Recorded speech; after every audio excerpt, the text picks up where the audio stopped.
Hey, good people, what up? Okay, so in continuation, I just wanted to say rip to Stezo, by the way. I wasn't actually familiar with Stezo at all before he passed, just being honest. I mean, I've heard EPMD before, but EPMD are so, like, beyond my time.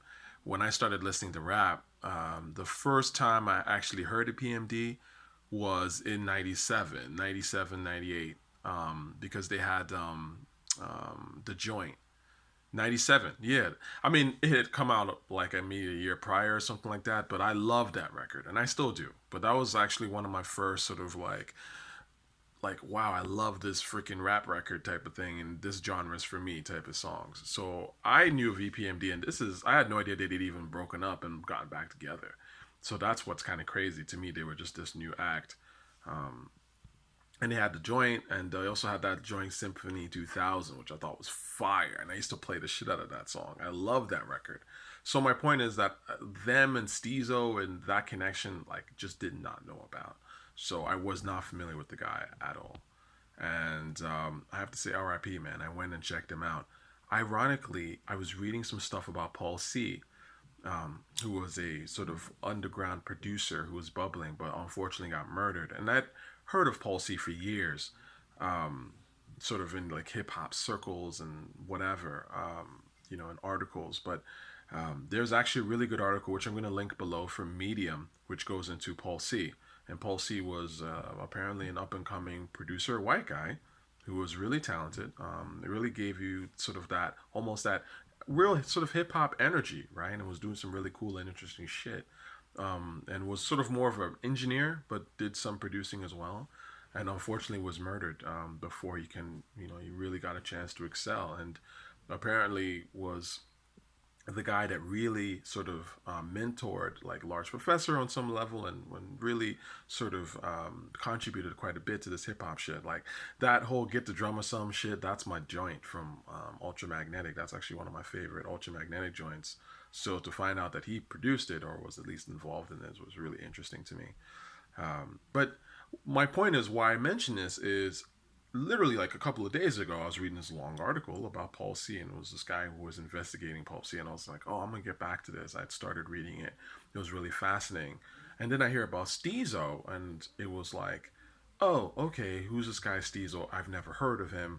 I listened to his song, It's My Turn, which is fire. And I'm listening to it going like, damn, this song is fire. Like, you know what I'm saying? This is a dope record from like 89. It still holds the fuck up. So this is more than 30 years, right? And the song still holds up. It's still enjoyable, still great to listen to, which tells you, that man, these new niggas, y'all not cutting it, man. Unfortunate, but that's another point. The reality is, I find out that Paul C was involved in that record, and I was like, oh my god, I was just talking about Paul C, and I was gonna do a video, sort of mentioning Paul C. So I think it's really fascinating how these two things are connected. And my point is, hip hop. There's so much history in hip hop that y'all don't know about, and that's why when people try to do these like only top 5 or top 10 lists, in a way, it's it's really sad, and it's this rewriting of history that I don't like in hip hop. You see it now a lot.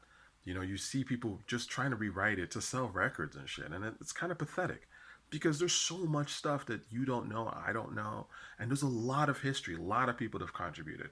I mean, Stezo was apparently one of the first, if not the first person to commercially use that skull snaps break, which is a big deal. That's a huge, break that everyone uses. You've heard it everywhere. Naughty by Nature have used it. I'm sure Wu Tang have used that shit.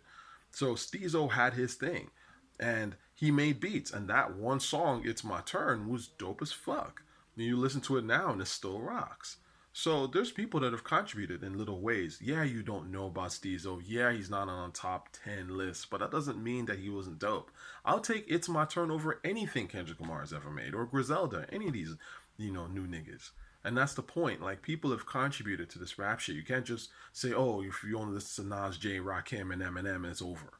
There's so many people that have been dope that you don't know about, that I don't even know about.